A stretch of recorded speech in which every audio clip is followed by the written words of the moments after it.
আমরা হোল্ডিংয়ে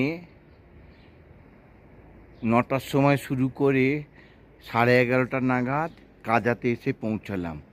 আমরা এই খাংসার হোটেলটাতে রয়েছি। এটাও মাড হাউস, পুরো মাটির তৈরি বাড়ি, পাথর আর মাটি দিয়েই বানানো। পেছনে উঁচুতে একটা বিরাট বড় বুদ্ধ মূর্তি দেখা যাচ্ছে। পুরো এইখানটাতে রুক্ষ পাহাড়, আর আরেক দিকে ঝকঝকে বরফের পাহাড়।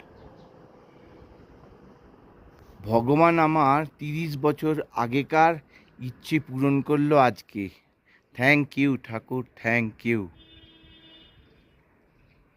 ঝকঝক করছে রোদ,